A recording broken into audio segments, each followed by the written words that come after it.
ഒന്നാമത്തെ കാര്യം നീതിമാനായ ഭരണാധികാരികളില്ലാത്തതാണ്. രണ്ട്, സന്മാർഗത്തിലേക്ക് നയിക്കുന്ന ആലിമീങ്ങളില്ലാത്തത് കൊണ്ടാണ്. മൂന്ന്, തിന്മ കണ്ടാൽ തിരുത്തുന്ന നന്മ ഉപദേശിക്കുന്ന പ്രായമുള്ള ഉപ്പമാരും ഉമ്മമാരും ഇല്ലാത്തത് കൊണ്ടാണ്. നാല്, വനിസാഉഹും മസ്തൂറാത്ത് യതബറജന തബറജൽ ജാഹിലിയത്തിൽ ഉലാ. അല്ലാഹുവിന്റെ പ്രവാചകൻ പറയുന്ന നാലാമത്തെ കാരണം എന്തെന്നറിയുവോ? ഇന്നത്തെ പെണ്ണുങ്ങളുടെ ജീവിതത്തിന്റെ ശൈലികളാ, ഇന്നത്തെ പെണ്ണുങ്ങളുടെ പ്രവർത്തനങ്ങളാണ്. 6-ാം നൂറ്റാണ്ടിലെ കാട്ടറബികളായ പെണ്ണുങ്ങളെ പോലും തോപ്പിച്ച് കളയുന്ന രീതിയില്, അവരെ പോലും പരാജയപ്പെടുത്തി കളയുന്ന രീതിയില് എന്റെ പ്രിയപ്പെട്ട സഹോദരിമാരുടെ ജീവിതം അങ്ങനെയാണല്ലോ. എന്റെ പ്രിയപ്പെട്ട പെങ്ങന്മാര്, ഉള്ളത് പറഞ്ഞതിന്റെ പേരിൽ നിങ്ങൾ എന്നെ എന്ത് പറഞ്ഞാലും എനിക്കൊന്നുമില്ല. നിങ്ങൾ എന്നോട് ദേഷ്യം കാണിച്ചെന്ന് പറഞ്ഞിട്ട് എനിക്കൊന്നുമില്ല. നിങ്ങളുടെ സ്നേഹം കിട്ടുന്നതിന് വേണ്ടി ഞാനിത് പറയാതെ ഇരുന്ന നാളെ അല്ലാഹു നരകത്തിൽ എടുത്തു വെക്കുന്ന ഒന്നാമത്തെ വിറക് എന്റെ ശരീരമായിരിക്കും പെങ്ങള്. അതുകൊണ്ട് എന്റെ പ്രിയപ്പെട്ട ഉമ്മമാരോട് പെങ്ങന്മാരോട്, അല്ലാഹുവേ, ഇന്നത്തെ മുസ്ലിം പെണ്ണിന്റെ ജീവിത ശൈലികൾ കണ്ടാൽ, അവളുടെ നടത്തവും അവളുടെ സ്വഭാവവും അവളുടെ പ്രവർത്തനങ്ങളും കണ്ടാൽ എന്റെ പ്രിയമുള്ളവരെ നമുക്ക് അത്ഭുതം സംഭവിച്ചു പോവുകയാണ്. ഇന്നത്തെ പെണ്ണുങ്ങൾക്ക് എന്തേ സംഭവിച്ചത്? ഇന്നത്തെ എന്റെ പ്രിയപ്പെട്ട പെങ്ങന്മാർക്ക് എന്തേ സംഭവിച്ചത്? എന്തെല്ലാം കോമാളിത്തരങ്ങളാണ്, എന്തെല്ലാം പേക്കൂത്തുകളാണ്. അല്ലാഹുവിനും അവന്റെ പ്രവാചകനും ഇഷ്ടപ്പെടാത്ത കാര്യങ്ങൾ ചെയ്യുന്നതിൽ എന്റെ പെങ്ങൾക്ക് യാതൊരു പേടിയുമില്ല. അവൾക്ക് മരണത്തെ കുറിച്ചുള്ള ചിന്തയില്ല, ഖബറിനെ കുറിച്ചുള്ള ചിന്തയില്ല, നാളെ പടച്ച റബ്ബിന്റെ പരലോകത്ത് ചെന്ന് നിൽക്കേണ്ടവളാണെന്നുള്ള ഓർമ്മയില്ല. ചെയ്തു കൂട്ടിയത് മുഴുവനും പിടിച്ചു നിർത്തിയിട്ട് അല്ലാഹു എന്നെ ചോദിക്കുന്ന ഒരു ദിവസം വരാനുണ്ടെന്ന് എന്റെ പ്രിയപ്പെട്ട പെങ്ങന്മാര് മറന്നു പോവുകയാണ്. എല്ലാവരും ടിക്ടോക്കിന്റെ പുറകിലാ. എന്റെ പ്രിയപ്പെട്ട മുസ്ലിം പെണ്ണേ, അല്ലാഹുവേ, പണ്ടുള്ള പെണ്ണുങ്ങൾ തന്റെ മുഖം മറ്റൊരുത്തനെ കാണുന്നത് പേടിച്ചിരുന്ന ഒരു കാലമുണ്ട്, ലജ്ജയുണ്ടായിരുന്ന ഒരു കാലമുണ്ട്. അവന്റെ മുന്നിൽ വന്ന് സംസാരിക്കാൻ മടി കാണിച്ചിരുന്ന പെണ്ണുങ്ങളുടെ കാലമുണ്ട്. പക്ഷേ ഇന്ന് പടച്ചവനെ, എന്റെ സഹോദരിമാര് പടച്ചവനെ ടിക്ടോക്ക് എടുത്ത് ഫേസ്ബുക്കിൽ ഇട്ടിട്ട് ലൈക്ക് തണ്ടുന്ന കാലവാ. എന്റെ പ്രിയപ്പെട്ട പെങ്ങന്മാരോട് ചോദിക്കുകയാ, നിങ്ങൾക്ക് എങ്ങനെ കഴിയുന്നു പെങ്ങള്? 15ഉം 20ഉം വയസ്സുള്ള പെമ്മക്കള് പോകട്ടെ, 40 തികഞ്ഞ എന്റെ ഉമ്മമാര് പോലും ഇന്നതിന്റെ അടിമകളായി മാറിയിരിക്കുകയാണ്. പെങ്ങളെ, 15 വയസ്സുകാരിക്ക് പക്വതയെത്തിയില്ല. ഈ 40 തികഞ്ഞ കിളവിയായ നിനക്കിനി എന്ന് പക്വതയെത്താരാ? 40 തികഞ്ഞ ഉമ്മ 18 വയസ്സുകാരിയായ 20 വയസ്സുകാരിയായ മകളുടെ കൂടെ ടിക്ടോക്ക് നടത്തുന്നത് ഉമ്മയാണ്. അല്ലാഹുവേ, തന്റെ പൊന്നാര മക്കള് തോന്നിവാസം കാണിക്കുമ്പോ മൊബൈല് പിടിച്ചു കൊടുക്കുന്നത് ഉമ്മയാ. എന്റെ പ്രിയപ്പെട്ട സഹോദരിമാരോട് പറയുകയാ, എന്തിനാ മോള്, നിനക്ക് ഈ രാജ്യത്ത് എന്ത് ചെയ്യാനുമുള്ള സ്വാതന്ത്ര്യമുണ്ട്. കാരണം എന്നത് പറയുന്നവൻ അകത്ത് പോയി കിടക്കേണ്ട അവസ്ഥയാ. എന്റെ പ്രിയപ്പെട്ട പെങ്ങളോട് എനിക്കൊരപേക്ഷയേ ഉള്ളൂ, നീ എന്ത് വേണമെങ്കിലും ചെയ്തോളൂ, നീ എന്ത് വൃത്തികേട് വേണമെങ്കിലും കാണിച്ചോ. എന്തിനാ മോളെ ഫർദ ധരിക്കുന്നത്? എന്തിനാ മോളെ ഫർദ ധരിക്കുന്നത്? അതൊരു പുണ്യമായ വസ്ത്രമല്ലേ? അത് ആയിഷ ബീവി ധരിച്ചതല്ലേ? അത് ഖദീജ ബീവി ധരിച്ചതല്ലേ? അത് അല്ലാഹുവിന്റെ റസൂലിന്റെ കരളിന്റെ ഘട്ടമായ ഫാത്തിമ ബീവി ധരിച്ചതല്ലേ? ഒരുപാട് മഹദികൾ ധരിച്ച ഫർദയല്ലേ മോള്? എന്തിനാ അതിട്ടുകൊണ്ട് നീ പണി കാണിക്കുന്നത്? നിനക്കതൊന്ന് ഊരിയിട്ടുകൂടെ? എന്റെ പ്രിയപ്പെട്ട പെണ്ണന്മാർ, ആരെയും മറന്നുപോയി. അല്ലാഹുവിനെ മറന്നു, റസൂലുള്ളാഹിനെ മറന്നു, വാപ്പയെ മറന്നു, ഉമ്മയെ മറന്നു, ഗുരുനാഥനെ മറന്നു, എല്ലാവരെയും മറന്നു. ഏതെങ്കിലും ഒരു മരത്തിന്റെ ചുവട് കിട്ടിയാൽ എന്തിനെന്റെ പ്രിയമുള്ളവരെ ഇന്ന് വാഹനങ്ങളിൽ സഞ്ചരിക്കാൻ കഴിയുന്നില്ല, ട്രെയിനുകളിൽ യാത്ര ചെയ്യാൻ കഴിയുന്നില്ല. എന്റെ പ്രിയപ്പെട്ടവരെ എവിടെ നോക്കിയാൽ പഠിച്ചവരെ തന്റെ കണ്ണിന്റെ മുന്നിൽ ഉസ്താദന്മാരിയ്ക്കുന്നുണ്ട്, വാപ്പയുടെ പ്രായമുള്ളവരിയ്ക്കുന്നുണ്ട്, ഉമ്മയുടെ പ്രായമുള്ളവരിയ്ക്കുന്നുണ്ട്, തന്നെ പോലെ ചെറുപ്പക്കാരിയായ പെണ്ണുങ്ങളിരിക്കുന്നുണ്ട്. ഇതെല്ലാവരും മുന്നിലിരിക്കുമ്പോഴും മുസ്ലിമായ കൂട്ടുകാരന്റെ മടിത്തട്ടിൽ കിടക്കുന്ന എന്റെ പ്രിയപ്പെട്ട പെങ്ങള് എങ്ങനെ കഴിയുന്നടി നിനക്കിങ്ങനെ കാണിക്കാറ്? ആരിരുന്നാലും നാണമില്ല. അവന് ലജ്ജയുണ്ട്, അവന് ലജ്ജയുണ്ട്. പക്ഷേ നമ്മുടെ സമുദായത്തിന് ലജ്ജയില്ല. അവൻ ഒടിഞ്ഞു മാറിയാലും വിടില്ല. അവന്റെ തോളിലൂടെ കൈയിട്ട് കൊണ്ട് ഉസ്താദന്മാരുടെ മുന്നിലിരുന്ന് സെൽഫി എടുക്കുന്ന പെണ്ണുങ്ങളുടെ കാലമാ. ഏതെങ്കിലും ഒരു മരത്തിന്റെ ചുവട് കിട്ടിയാൽ, ഏതെങ്കിലും ഒരു മരത്തിന്റെ ചുവട് കിട്ടിയാ അവിടെ ഇരുന്നു കൊണ്ട് റബ്ബേ തന്റെ വികാരം തീർക്കുന്ന പെണ്ണുങ്ങളുടെ കാലമാ. എന്റെ പ്രിയപ്പെട്ട സഹോദരിമാരോട് എനിക്ക് പറയാനുള്ളത്, എന്തിനും നിനക്ക് സ്വാതന്ത്ര്യമുണ്ട്. നിന്നെ ചോദിക്കാനും തടയാനും ആരുമില്ല. എന്ത് വേണമെങ്കിലും നിനക്ക് ചെയ്യാം. അതിനാ നിനക്കെതിരെ ആരെങ്കിലും പറഞ്ഞ അവനെ പിടിച്ചകത്തിടാനും ആളുണ്ട്. നിനക്ക് പ്രോത്സാഹനം തരാൻ ആളുണ്ട്, നിനക്ക് കൊടി പിടിക്കാൻ ആളുണ്ട്, നിന്നെ സഹായിക്കാൻ ആളുണ്ട്. പക്ഷേ ഇങ്ങനെ നടക്കുന്ന പെണ്ണുങ്ങളോട് എനിക്ക് പറയാറുള്ളത്, ഒരു ദിവസം നിനക്ക് വരുമ്പോ നീ ഇവരെ എല്ലാവരെയും വിളിക്കണം മോള്. ഇതെല്ലാം കഴിഞ്ഞിട്ട് ഇന്ന് നിന്റെ കൂടെ എല്ലാവരും ഉണ്ട്. പക്ഷേ ഒരു ദിവസം നിന്റെ കണ്ണിന്റെ മുന്നിലേക്ക് മലക്കുൽ മൗത്ത് അസ്റായീൽ ഫകശഫിനാ അൻക ഇതാക ഫബസറുക അൽയൗമ ഹദീദ്. നിന്റെ കണ്ണിന്റെ മുന്നിലേക്ക് മലക്കുൽ മൗത്ത് അനുയായികളും ഇറങ്ങി വരും. അവര് പറയും കൊണ്ടുപോകാമെന്നതാടി, നിന്നെ റൂഹ് പിടിക്കാമെന്നതാണ്. വിളിക്ക് കൊടി പിടിച്ചവര്, പ്രോത്സാഹനം തന്നവര്, കൂടെ നടന്നവര്, സൈർ ചെയ്തവര്, നിനക്ക് ലൈക്ക് തന്നവര് എല്ലാവരെയും വിളിക്കില്ല. പടച്ചവനെ ആ മരണത്തിന്റെ രംഗം ഇങ്ങനെ കടന്നു വരുമ്പോ അതാ അവരുകൾ പറയുന്നു, കല്ലാ ഇദാ ബലഗത്തി തറാഖിയ വഖീല മൻ റാഖ്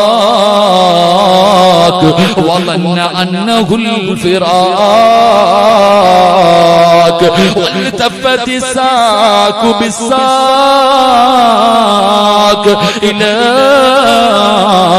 ربك يومئذ المساق. മലക്കുകൾ പറയുന്ന ദിവസം ആര് വരുമടി നിന്നെ രക്ഷിക്കാൻ? ആ മരണത്തിൽ നിന്ന് രക്ഷിക്കാൻ ആരാ നിനക്ക് വരുന്നത്? ഇതെല്ലാം കഴിഞ്ഞിട്ട് നാളെ ഇന്നിങ്ങനെ നടക്കുമ്പോ അള്ള നിന്നെ ഇങ്ങനെ വെറുതെ വിട്ടിരിക്കുകയാണ്. ഓന്തോടിയാൽ എവിടെ വരെ ഓടും പെണ്ണ്, നീ പോയാൽ എവിടെ വരെ പോകുമടി? ഈ ഓട്ടത്തിനൊരവസാനമുണ്ട്. അള്ള പറയുകയാ, അള്ള പറയുകയാ, വത്തഖൂ യൗമൻ തുർജഊന ഫീഹി ഇലല്ലാഹ്. എവിടെ പോയാൽ ഒരു ദിവസം നീ എന്റെ മുന്നിൽ തിരിച്ചു വരുമടി. നീ എവിടെ പോയാൽ നാളെ എന്റെ മുന്നിൽ വന്ന് നിൽക്കുന്ന ഒരു ദിവസം നിനക്ക് വരാനുണ്ട്. അതുകൊണ്ട് പെങ്ങളോട് പറയുകയാ, ഇന്നെല്ലാ ഫ്രണ്ട്ഷിപ്പാണ്. ഇവന്റെ കയ്യിൽ പിടിച്ചാലും കുറ്റം പറയാ പാടില്ല. ഇന്നലക്ക് കൂട്ടുകാരാട് പെങ്ങളെ വ്യഭിചാരമെന്ന് പറഞ്ഞാൽ ആണും പെണ്ണും കിടപ്പറയിൽ കിടന്ന് ശാരീരികമായി ബന്ധപ്പെടുന്നതിന് മാത്രമല്ല വ്യഭിചാരമെന്ന് പറഞ്ഞത്. അല്ല വ്യഭിചരിക്കരുതെന്നല്ല പറഞ്ഞത്. വലാ തഖറബുസ്സിനാ ഇന്നഹു കാന ഫാഹിശാ. വ്യഭിചരിക്കരുതെന്നല്ല പറഞ്ഞത്. നിങ്ങൾ അടുക്കല്ലേ, നിങ്ങൾ അടുക്കല്ലേ. അവന്റെ കയ്യിൽ പിടിക്കുന്നത് വ്യഭിചാരമാണ്. അവനെ കാണുന്നത് വ്യഭിചാരമാണ്. അവനോട് സംസാരിക്കുന്നത് വ്യഭിചാരമാണ്. അവൻ പറയുന്നത് കേൾക്കുന്നത് വ്യഭിചാരമാണ്. അവനെ കുറിച്ച് ചിന്തിക്കുന്നത് വ്യഭിചാരമാണ്. ഇത് വ്യഭിചാരമാണ്, വ്യഭിചാരമാണ്. ഇങ്ങനെ വ്യഭിചരിക്ക് നടക്കുന്നവന്റെ ആയുസ് കുറവാണ്. ഇങ്ങനെ വ്യഭിചരിച്ച് നടക്കുന്നവന്റെ ആയുസ് കുറവാണ് പൊന്നുമോനെ. അതുകൊണ്ട് അതുകൊണ്ട് എന്റെ പ്രിയപ്പെട്ട പെങ്ങന്മാരോട് പറയുകയാ, അഹങ്കാരം കുറയ്ക്ക് പെണ്ണേ, ഒന്ന് താഴെ ഇറങ്ങടി പൊന്നുമോള്.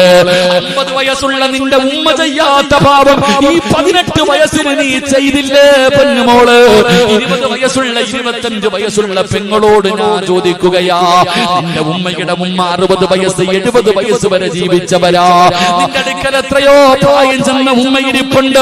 ആ ഉമ്മ 60 കൊല്ലം കൊണ്ട് ചെയ്യാത്ത പാപം മോളെ നിന്റെ ഈ ചെറിയ പ്രായത്തിൽ ചെയ്ത് കളഞ്ഞില്ലേടി. ഇനിയെങ്കിലും നിനക്കൊന്ന് നന്നായിക്കൂടെ? ഇനിയെങ്കിലും ഇതെല്ലാം ഒന്ന് നിർത്തിക്കൂടെ? യുവത്വത്തോട് എനിക്ക് പറയാറുള്ളത്, എന്റെ പെങ്ങന്മാരോട് എനിക്ക് പറയാറുള്ളത്, അല്ലാഹുവിന്റെ പ്രവാചകന് 3 വിഭാഗം പെണ്ണുങ്ങളെ ശപിച്ചിരിക്കുകയാ. അല്ലാഹുവിന്റെ റസൂൽ അവിടെന്ന് പറഞ്ഞു, സ്വഹാബാ 3 വിഭാഗം പെണ്ണുങ്ങളെ അല്ലാഹു ശപിച്ചിരിക്കുകയാ. അവൾ അല്ലാഹുവിന്റെ ശാപം കിട്ടിയവളാ, അവൾ അല്ലാഹുവിന്റെ ശാപം കിട്ടിയവളാ. അല്ലാഹു ശപിച്ചാ നന്നാകുവോ മോളെ? അല്ലാഹു ശപിച്ചാ നന്നാവോ? ശപിച്ചവനാണ് ഇബ്ലീസ്. അവന്റെ അവസ്ഥ എന്താണെന്ന് എനിക്കും നിങ്ങൾക്കും അറിയാമല്ലോ. അതുകൊണ്ട് അല്ലാഹു ശപിച്ച 3 വിഭാഗം പെണ്ണുങ്ങളുണ്ട്. അതിലെ ഒന്നാമത്തെ വിഭാഗമാരാ? എന്റെ പ്രിയപ്പെട്ട ചെറുപ്പക്കാരാ, എന്റെ പ്രിയപ്പെട്ട യുവത്വേ, അല്ലാഹുവിന്റെ ശാപം കിട്ടിയ 3 വിഭാഗത്തിൽ ഒന്നാമത്തെ വിഭാഗം പച്ചകുത്തുന്നവരാ. ഇന്ന് പച്ചകുത്തുന്നത് ഒരു വല്ലാത്ത ട്രെൻഡാണല്ലോ. ശരീരത്തു പച്ചകുത്തുന്നത് ഇന്ന് വല്ലാത്ത ട്രെൻഡാണല്ലോ. നേരത്തെ ആണുങ്ങൾ മാത്രമാണ് ചെയ്തതെങ്കിൽ ഇന്ന് പെണ്ണുങ്ങളിലേക്കും കടന്നു വന്നിരിക്കുകയാ. അവളുള്ള വീട് നേരെയാകൂല. അല്ലാഹുവിന്റെ ശാപം കിട്ടിയവളുള്ള വീട്. റസൂലുള്ള പറയുകയാണ്, നിന്റെ ഭാര്യയുണ്ടോ, നിന്റെ മക്കളുണ്ടോ, നിന്റെ കൂടപ്പിറപ്പുണ്ടോ, അല്ലാഹു ശപിച്ച 3 വിഭാഗത്തിൽ നിന്റെ വീട്ടിലെ ഏതെങ്കിലും ഒരു പെണ്ണുണ്ടോ? റസൂലുള്ള പറയുകയാ, പച്ചകുത്തുന്നവരെ അല്ലാഹു ശപിച്ചിട്ടുണ്ട്. രണ്ടാമത്തെ വിഭാഗം ആരെന്നറിയോ? ചെറുപ്പക്കാരാ, നീ ചോദിക്കുമല്ലോ, ഉസ്താദേ എന്ത് ചെയ്തിട്ടും ഞാൻ എന്തേ നേരെയാകാത്തത്? ഞാൻ എന്ത് കച്ചവടം ചെയ്താലും പൊളിയുന്നല്ലോ, എന്തെല്ലാം ഉണ്ട് ഉസ്താദേ, പറക്കത്തില്ലല്ലോ, വയറ് നിറയുന്നില്ലല്ലോ, തൃപ്തിപ്പെടാ കഴിയുന്നില്ലല്ലോ. എന്റെ ചെറുപ്പക്കാരാ, വീട്ടിൽ പോയിട്ട് നോക്കടാ. അല്ലാഹുവിന്റെ റസൂല് പറയുന്നു, പടച്ച റബ്ബ് ശപിച്ച രണ്ടാമത്തെ വിഭാഗമാരാ? സൗന്ദര്യത്തിന് വേണ്ടി മുഖത്തെ മുടി പറിച്ചു കളയുന്ന പെണ്ണ്. നീ അല്ലാഹുവിന്റെ ശാപം കിട്ടിയവളാ. വീട്ടിൽ ചെന്നിട്ട് ഭാര്യയുടെ പിരിയത്തിൽ നോക്കടാ ചെറുപ്പക്കാരാ.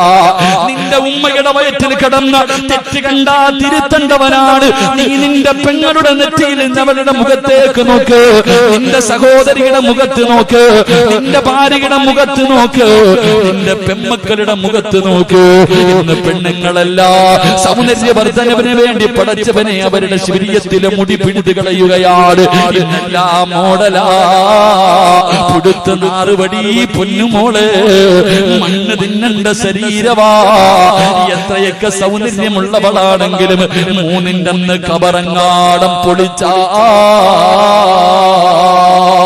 അല്ലാഹുവേ, ചിതലും പുഴുക്കളും താവളം പെരുത്തുണ്ടതിൽ സന്തോഷമാണവകൾക്കു നീ ചെല്ലുന്നതിൽ. പൊൻവർണ്ണ കോമള മൃദുലമായ ശരീരമിൽ സമരത്തിലാണു പരസ്പരം തിന്നുന്നതിൽ. കാർഡില്ലറേഷന് വേണ്ട പോലതിലുണ്ട്, ക്യൂ സിസ്റ്റമില്ല, തള്ളലാണത് കൊണ്ട്. ഇതെല്ലാം പുഴുക്കൾ തിന്നുന്ന ഒരു ദിവസം വരാനുണ്ട് മോളെ. നിന്റെ സൗന്ദര്യം നാട്ടുകാർക്ക് കാണാനുള്ളതല്ല, നിന്റെ സൗന്ദര്യം നിന്റെ ഭർത്താവിന് ആസ്വദിക്കാനുള്ളതാ. നാട്ടുകാരുടെ മുന്നിൽ സൗന്ദര്യമുള്ളവളാണെന്ന് തെളിയിക്കാ. തന്റെ മുഖത്തിലെയും തന്റെ പെരിയത്തിലെയും മുടി പിഴുതു കളയുന്ന ഉമ്മമാരെ, അല്ലാഹു ശപിച്ചവളാണ് നീ, അല്ലാഹുവിന്റെ ശാപം കിട്ടിയവളാണ് നീ. അങ്ങനെ ഏതെങ്കിലും ഒരു പെണ്ണു ഈ മഹാനിന്റെ ചാരത്ത് വന്നിരിപ്പുണ്ടോ? അള്ളാന്റെ മുന്നിൽ പൊട്ടിക്കരഞ്ഞ് തൗബ ചെയ്തോ, അള്ളാഹുവിന്റെ മുന്നിൽ പൊട്ടിക്കരഞ്ഞിട്ട് തൗബ ചെയ്തിട്ട് അള്ളാഹുവിന്റെ സ്നേഹം നേടാതെ പോകല്ലേ. മൂന്നാമത്തെ വിഭാഗമാരാ? അള്ളാഹുവിന്റെ ശാപം കിട്ടുന്ന മൂന്നാമത്തെ വിഭാഗം എന്റെ പ്രിയപ്പെട്ടവരെ, നരച്ച മുടി മറയ്ക്കുന്നവരാ. പടച്ചവനെ ഇന്ന് പ്രായം മറയ്ക്കാതെ, ഇന്ന് പ്രായം മറയ്ക്കാ പടച്ചവനെ നരച്ച മുടിയുടെ മുന്നില് എന്റെ പ്രിയപ്പെട്ടവരെ കറുത്ത പെയിന്റടിച്ചിട്ട് നടക്കുന്ന ചെറുപ്പക്കാരാ, എന്റെ പ്രിയപ്പെട്ട പെങ്ങന്മാര്, അല്ലാഹുവിന്റെ റസൂൽ അവിടെന്ന് പറയുകയാ, നീ ശാപം കിട്ടിയവളാണ്, പടച്ചറപ്പിന്റെ ശാപം കിട്ടിയവളാണ്. അതുകൊണ്ട് എന്റെ പ്രിയപ്പെട്ട മാതാപിതാക്കളോട് പറയുകയാണ്, ഈ പറയുന്ന മൂന്ന് വിഭാഗം പെണ്ണുങ്ങൾ നിങ്ങളുടെ വീട്ടിലുണ്ടോ? അവർ അല്ലാഹുവിന്റെ ശാപം വാങ്ങുന്നവരാ. അതുകൊണ്ട് എന്റെ പ്രിയപ്പെട്ട സഹോദരിമാരോട്, എന്റെ പെങ്ങന്മാരോട് എനിക്ക് പറയാനുള്ളത്, നിങ്ങൾ പടച്ചവനെ ഭയന്ന് ജീവിക്കൂ, അല്ലാഹുവിനെ മറന്നു പോകല്ലേ, വന്ന വഴി മറന്നു പോകല്ലേ. നിങ്ങളെ എല്ലാ പാവങ്ങളും കെടികളാ. ഇടയ്ക്കിടയ്ക്ക് നോവല് വായിക്കുന്നതൊക്കെ എടുത്ത് മാറ്റൂ. എന്തിനാ സിനിമാ താരങ്ങളെ കണ്ടുപിടിക്കുന്നത്, സീരിയൽ നടിമാരെ കണ്ടുപിടിക്കുന്നത്, മോഡലുകളുടെ ചരിത്രം വായിക്കുന്നത്? നിങ്ങളെ നിന്നെ പോലെ വികാര വിചാരമുള്ള പച്ചയിറച്ചിയുള്ള നിന്റെ കാല് കാലാരടകുള്ള നിന്നെക്കാലും ഒരുപാട് സ്വപ്നങ്ങളും പ്രതീക്ഷകളുമായി കഴിഞ്ഞിരുന്ന എത്രയോ മഹദിമാരുണ്ട്. ആയിഷ ബീവിയുടെ ചരിത്രമെടുത്ത് വായിച്ചു നോക്ക്, ഖദീജ ബീവിയുടെ ചരിത്രമെടുത്ത് വായിച്ചു നോക്ക്, ഫാത്തിമ ബീവിയുടെ ചരിത്രമെടുത്ത് വായിച്ചു നോക്ക്. ഒരുപാട് സഹാബി വനിതകളുടെ ചരിത്രം നിനക്ക് പഠിക്കാറില്ലേ? നഫീസത്തുൽ മിസ്രിയ എന്തൊരു സൗന്ദര്യമുള്ള പെണ്ണായിരുന്നു. ആ മിസ്റിന്റെ മാണിക്യത്തിന്റെ ചരിത്രം നീ വായിച്ചു നോക്കാത്തതുണ്ട്. നൂറിൽ മിസ്രിയാന നിനക്കറിയുമല്ലോ, മൈമൂനത്തിൽ മിസ്രിയാന നിനക്കറിയുമല്ലോ. ഒരുപാട് മഹദികളുടെ ചരിത്രം നിനക്ക് വായിക്കാൻ പഠിക്കാനുണ്ടല്ലോ. ഇടയ്ക്കിടയ്ക്ക് സമയം കിട്ടുമ്പോ അവരൊക്കെ അവരുടെ ചരിത്രങ്ങളും വായിച്ചു നോക്കിയിട്ട് നിന്റെ ജീവിതത്തിൽ മാറ്റം വരുത്താ തീരുമാനിച്ചോ? എന്റെ പ്രിയപ്പെട്ട പെങ്ങൾക്ക് ഞാനൊരു ചരിത്രം പറഞ്ഞു തരാ.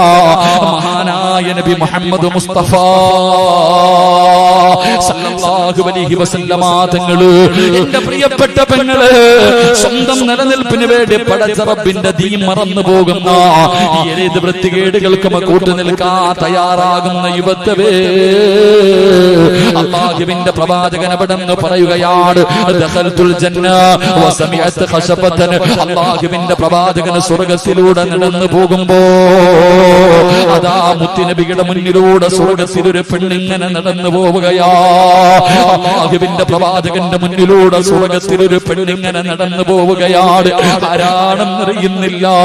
അല്ലാഹുവിന്റെ റസൂലിനെ വല്ലാത്ത അത്ഭുതമായി പടച്ചവര്, എന്നെക്കാലം മുമ്പേ സ്വർഗ്ഗത്തിൽ ഒരു പെണ്ണ് കടന്നു പോകുന്നു. മുത്തുനബിയാണ് സ്വർഗ്ഗം തുറക്കുന്നത്. അല്ലാഹുവിന്റെ പ്രവാചകന് സ്വർഗ്ഗത്തിലേക്ക് കടന്നു ചെല്ലുമ്പോ അല്ലാഹുവിന്റെ പ്രവാചകന്റെ മുന്നിലൂടെ നടന്നു പോകുന്ന ഒരു പെണ്ണിനെ കാണുകയാണ്. അല്ലാഹുവിന്റെ റസൂൽ ചോദിക്കുകയാണ്, ഫഖുൽതു മൻ ഹൗലാ, ആരാ എന്റെ മുന്നിലൂടെ നടന്നു പോകുന്ന ആ പെണ്ണാരാ? ആ സമയത്ത് മലക്കുകൾ പറയുകയാണ്, യാ റസൂലല്ലാഹ് ഹാദിഹി റുമൈസ, അത് റുമൈസയാണ് നബിയേ, അത് റുമൈസയാണ് നബിയേ. ആരാണ് റുമൈസ എന്നറിയുമോ? അനസ് ഇബ്നു മാലിക് റളിയല്ലാഹു തആല അൻഹു, അനസ് റളിയല്ലാഹു തആല അൻഹുവിന്റെ പ്രിയപ്പെട്ട മാതാവാണ് മഹദി ഉമ്മു സുലൈം.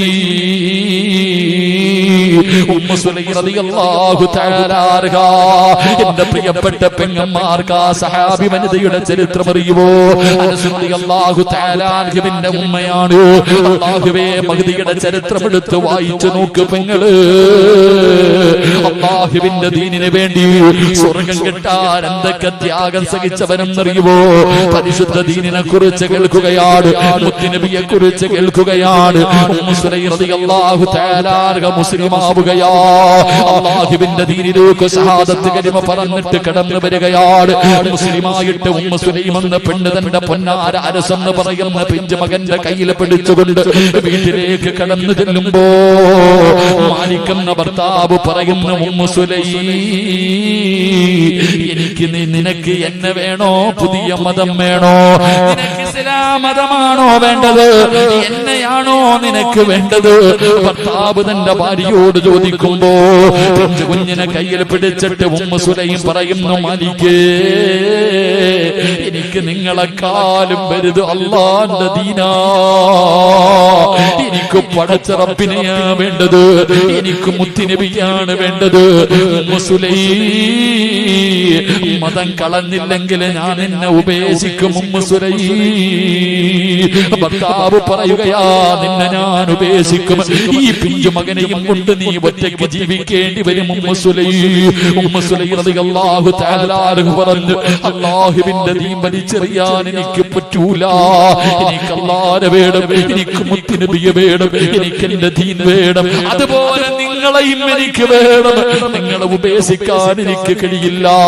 അതാ ഉമ്മു സുലൈം റളിയല്ലാഹു തആല അൻഹയുടെ മറുപടി കേൾക്കുമ്പോൾ മാലിക് എന്ന് പറയുന്ന ഭർത്താവുണ്ടല്ലോ, പടച്ചവനെ തന്റെ പൊന്നാര മകനെ കയ്യിലേൽപ്പിച്ചിട്ട് അവിടെ വീട്ടിൽ നിന്നിറങ്ങി പോവുകയാണ്. ചോര കുഞ്ഞിനെ മാറിടത്തിലേക്ക് ചേർത്ത് പിടിച്ചിട്ട് ഉമ്മു സുലൈം നിന്ന് കരയുകയാ. എന്ത് ചെയ്യണമെന്നറിയില്ല. മുസ്ലിമായതിന്റെ പേരിൽ തന്റെ പ്രിയപ്പെട്ട ഭർത്താവ് ഉപേക്ഷിച്ചിട്ട് ഇറങ്ങി പോവുകയാണ്. Ummu Sulaim തകർന്നില്ല. അനസ് എന്ന് പറയുന്ന പൊന്നുമോനെ വല്ലാതെ കഷ്ടപ്പെട്ട് വളർത്തുകയാണ്. അല്ലാഹുവേ, ഒരുപാട് ത്യാഗങ്ങൾ സഹിച്ച് വളർത്തുകയാ. അവസാനം എന്റെ പ്രിയപ്പെട്ടവരെ, മഹാനായ നബി മുഹമ്മദ് മുസ്തഫ സല്ലല്ലാഹു അലൈഹി വസല്ലമ തങ്ങള് ഹിജ്റ ചെയ്ത നാട്ടിലേക്ക് വന്നപ്പോ എല്ലാവരും അല്ലാഹുവിന്റെ പ്രവാചകന്റെ മുന്നിലേക്ക് ഓടുകയാണ്. ഈ പ്രപഞ്ചം തന്നെ സൃഷ്ടിക്കാൻ കാരണക്കാരനായ മുത്തുനബി മുഹമ്മദ് മുസ്തഫ സല്ലല്ലാഹു അലൈഹി വസല്ലമ തങ്ങളെ കാണുമ്പോ എല്ലാവരും സമ്മാന പൊതിയുമായിട്ട് ഓടുകയാണ്. മുത്തുനബിയുടെ കയ്യിൽ കൊണ്ടുപോയി സമ്മാനം കൊടുക്കുമ്പോ ഉമ്മു സുലൈം റളിയല്ലാഹു തആല വീടിന്റെ അകത്തിരുന്ന് കരയുന്നു, അല്ലാഹ്, എന്റെ കയ്യിലൊന്നുമില്ലല്ലോ റബ്ബേ, മുത്തുനബിക്ക് കൊടുക്കാ, ലോകത്തിന്റെ നേതാവിനെ കൊടുക്കാ, കണ്ടിരുന്ന ആദ്യമായിട്ട് മുത്തുനബിയെ കാണുമ്പോ കൊടുക്കാ, തന്റെ കയ്യിലൊന്നുമില്ലല്ലോ. ഉമ്മു സുലൈം വീടിന്റെ അകത്തിരുന്ന് കരയുകയാണ്. എന്നിട്ട് തന്റെ പൊന്നാര മകനെയുണ്ടല്ലോ, അനസ് എന്ന് പറയുന്ന 10 വയസ്സുള്ള തന്റെ പൊന്നാര മകനെ ഒരുക്കുകയാണ്. പുതിയ വസ്ത്രങ്ങൾ ധരിപ്പിച്ചു, തന്റെ പൊന്നുമോനെ കുളിപ്പിച്ച് വസ്ത്രം ധരിപ്പിച്ച് സുഗന്ധം തേച്ചിട്ട് തന്റെ പൊന്നുമോനെ കെട്ടിപ്പിടിച്ചിട്ട് ചുംബനം കൊടുക്കുകയാ. അനസ് എന്ന് പറയുന്ന പൊന്നുമകൻ ചോദിക്കുന്നു, എന്തിനാ ഉമ്മ കരയുന്നത്, എന്തിനാ ഉമ്മ കരയുന്നത്? തന്റെ പൊന്നാര മകന് കെട്ടിപ്പിടിച്ച് ചുംബനം കൊടുത്തിട്ട് കയ്യിൽ പിടിച്ചുകൊണ്ട് ഇലാ ഹദ്റത്തി റസൂലില്ലാഹ്, അല്ലാഹുവിന്റെ പ്രവാചകന്റെ ചാരത്തേക്ക് ഉമ്മു സുലൈം കടന്നു പോവുകയാണ്. അല്ലാഹുവിന്റെ പ്രവാചകന്റെ മുന്നിലേക്ക് കടന്നു ചെന്നിട്ട് അവിടെ നിന്ന് പറയുന്നു, നബിയേ, യാ റസൂലല്ലാഹ്,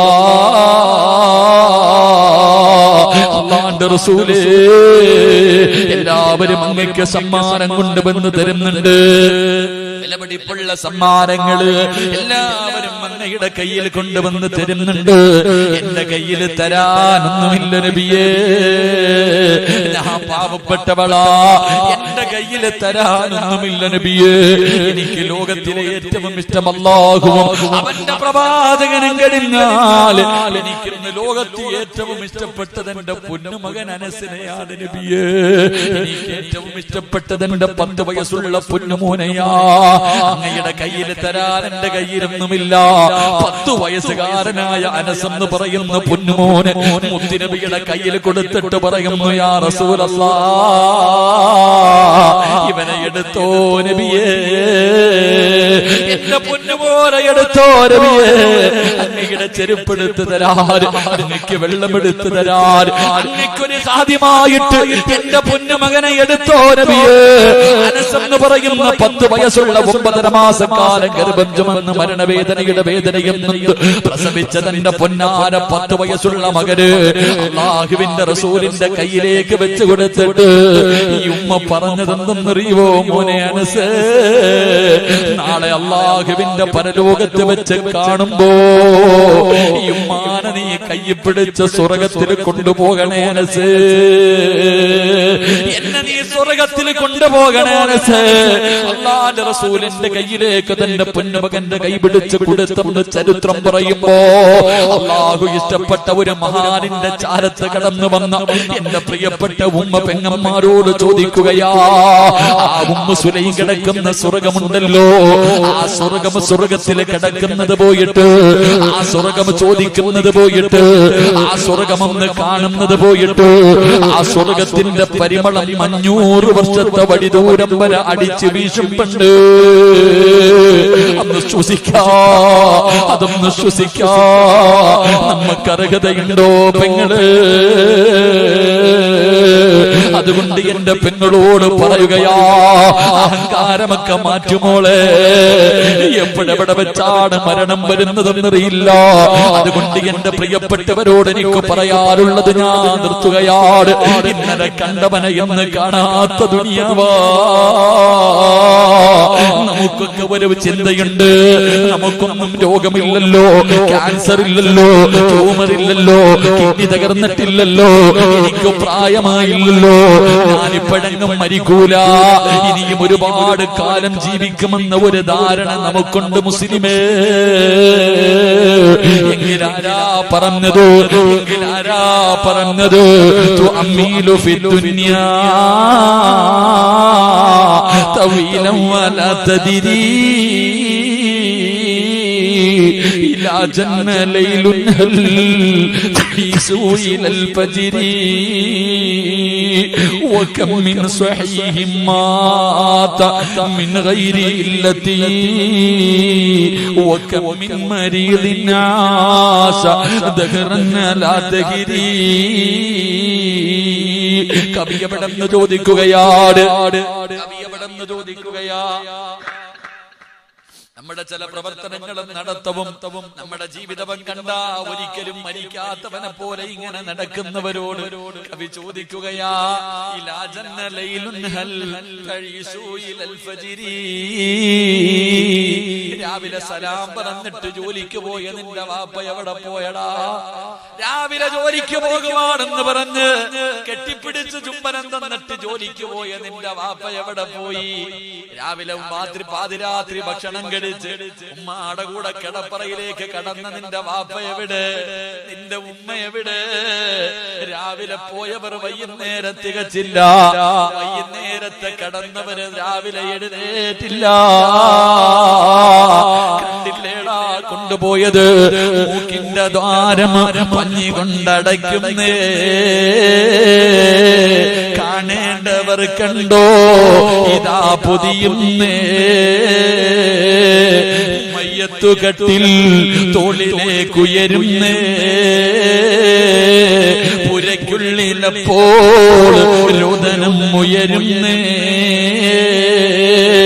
അരുമക്കിടാങ്ങൾ വാപ്പയെ വിളിക്കുന്നേ, അതിനുത്തരം നൽകാതെ നീ കിടക്കുന്നേ. വെള്ള തുണിയിലേക്ക് കുളിപ്പിച്ചിട്ട് നിന്റെ വാപ്പാനെ കൊണ്ടുകിടത്തി, നിന്റെ ഉമ്മാനെ കൊണ്ടുകിടത്തി, നിന്റെ കുടുംബത്തിലെ പലരെയും കൊണ്ടുകിടത്തി. മൂക്കിന്റെ താരത്ത് പഞ്ഞികിടത്ത് വെച്ചു, ചെവിയിലും വായിലും കണ്ണിലുമെല്ലാം പഞ്ഞികിടത്ത് വെച്ച് 3 കഷ്ടം വെള്ള തുണിയെടുത്ത് പൊതിഞ്ഞിട്ട് അതാ തലയിലും കാലിലും തുണിയങ്ങ് ചുരുട്ടിയിട്ട് 3 കെട്ട് കെട്ടിയിട്ട് പള്ളിയിൽ നിന്ന് കൊണ്ടുവന്ന മയ്യത്ത് കെട്ടിനകത്ത് എടുത്തു വെച്ച് 6 പേര് ചുമന്നുകൊണ്ട് പള്ളിപ്പറമ്പിൽ കൊണ്ടുപോയി കുടിച്ചിട്ടില്ല. ചെയ്തില്ലടാ. എന്തേ ചിന്തിക്കാത്തത്? നീ വിചാരിച്ചോ ക്യാൻസർ ഉണ്ടെങ്കിലേ മരിക്കുമെന്ന്, ട്യൂമർ വന്നാലേ മരിക്കുമെന്ന് നീ കരുതിയെങ്കിൽ ഇല്ലടാ. വകം മിൻ സ്വഹീഹിൻ മാത മിൻ ഗൈരി ഇല്ലത്തി, ഒരു രോഗവുമില്ലാത്തവർ പെട്ടെന്ന് വീണും മരിച്ചു പോകുന്നടാ ചെറുപ്പക്കാരാ. കഴിഞ്ഞ ഞായറാഴ്ച ദിവസം ചങ്ങനാശ്ശേരിയിലെ റബ്ബേ 28-ാം തീയതി 27-ാം തീയതി ചങ്ങനാശ്ശേരിയിലെ മക്കാമിൽ കിടക്കുന്ന കറുത്ത തങ്ങളുടെ ആണ്ട് നേർച്ചയായിരുന്നു. എന്റെ പ്രിയപ്പെട്ടവരെ, എന്റെ മഹല്ലില്, ഞാൻ ജോലി ചെയ്യുന്ന മഹല്ലില് അതാ 18 വയസ്സുള്ള ചെറുപ്പക്കാരൻ പടച്ചവനെ ഗൾഫിൽ നിന്ന് വന്നതാണ്. തന്റെ പൊന്നാര മകനെ കൊണ്ടുവന്ന് വിട്ടിട്ട് വാപ്പ അങ്ങോട്ട് പോയതേ ഉള്ളൂ. ഒരു ദിവസമേ കഴിഞ്ഞുള്ളൂ. 18 വയസ്സുള്ള പൊന്നുമോ ഭക്ഷണം കഴിഞ്ഞിട്ട് കിടന്നതാ. സുബഹിക്ക് എഴുന്നേറ്റില്ല മോനെ. ചെന്ന് നോക്കുമ്പോ അവന്റെ ശരീരം തണുത്ത് വിറച്ചിരിക്കുകയാ. അവന് ക്യാൻസർ ഇല്ല, അവന് ട്യൂമർ ഇല്ല, ഒരു മാരക രോഗവുമില്ല. അവൻ അറ്റാക്ക് ഉണ്ടാകാ, കൊളസ്ട്രോൾ ഇല്ല, ബ്ലോക്ക് വന്നിട്ടില്ല. രാത്രി കിടക്കുമ്പോ ഒരു തലവേദന പോലുമില്ലാത്ത 18 വയസ്സുകാരമെന്നാറടി മണ്ണിന്റെ അകത്താ. തന്റെ പ്രിയപ്പെട്ട ഭാര്യ പ്രസവിച്ചിട്ട് 6 മാസം. പടച്ചവനെ, എന്റെ പള്ളിയുടെ നമ്മുടെ പരിസരം കോട്ടയം ജില്ലയില് അതാ തന്റെ പൊന്നാര ഭാര്യ പ്രസവിച്ചിട്ട് 6 മാസമായി. 27 വയസ്സുള്ള ചെറുപ്പക്കാരന് വാപ്പയും ഉമ്മയും ഭാര്യയും ഒരുമിച്ചിരുന്ന് രാത്രി ഭക്ഷണം കഴിക്കുകയാണ്. കഴിച്ചുകൊണ്ടിരിക്കുമ്പോ ചോറ് വാരിയിട്ട് വായിലേക്ക് വെക്കാൻ പോകുമ്പോ ഒന്ന് പുറകിലേക്ക് വീണു മോനെ. അനക്കമില്ലടാ. ഹോസ്പിറ്റലിൽ കൊണ്ടുപോകുമ്പോ ഡോക്ടർ പറഞ്ഞു സൈലന്റ് അറ്റാക്കാ. എത്രയോ പിഞ്ചുമക്കളുടെ മയ്യത്ത് കബറടക്കി വരുന്നുണ്ട്. എത്രയോ പിഞ്ചു കുഞ്ഞുങ്ങളുടെ മയ്യത്ത് കബറടക്കി വരുന്നുണ്ട്. എന്തേ നിനക്കും മരിക്കേണ്ടവനാണെന്ന് തോന്നാത്തതെന്താണ്? അതുകൊണ്ട് പറയുകയാ, എപ്പോഴെവിടെ വെച്ചാ വരുന്നതെന്നറിയില്ല, ഏത് രീതിയിലാ വരുന്നതെന്നറിയില്ല. അതുകൊണ്ട് ഒരുങ്ങിക്കോ, സ്വന്തം കാര്യം നോക്കിക്കോ.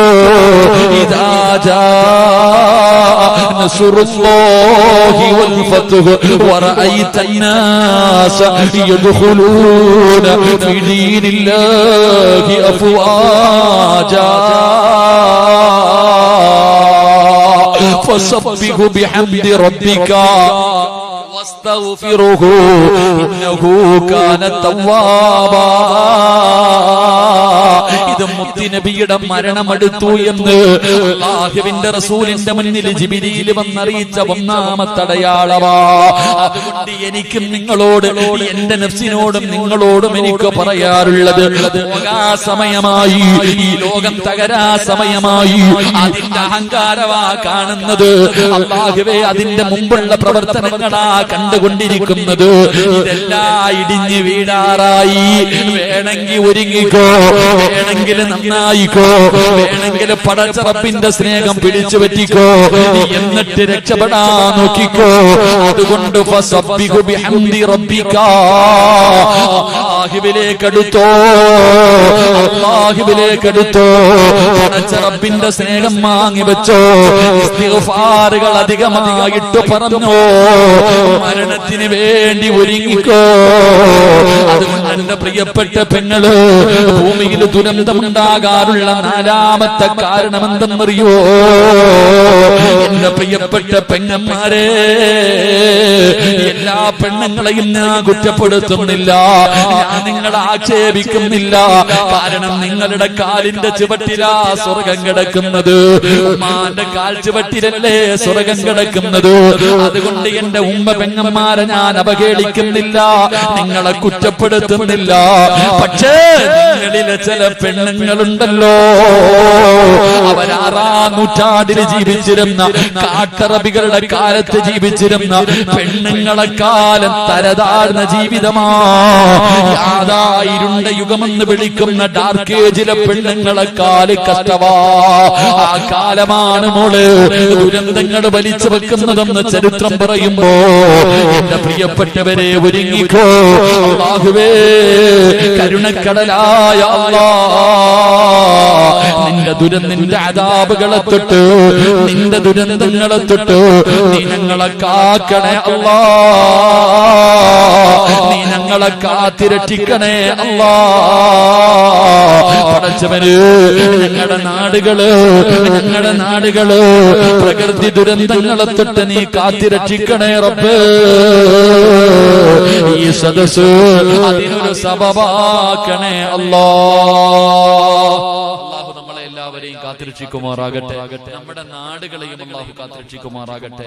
എന്റെ പ്രിയമുള്ളവരെ, ദുരന്തങ്ങൾ ഉണ്ടാകാനുള്ള കാരണങ്ങൾ ഈ 4 കാരണങ്ങളാണ്. അല്ലാഹു പഠിക്കാനും മനസ്സിലാക്കാനും അല്ലാഹു ഭാഗ്യം നൽകുമാറാകട്ടെ.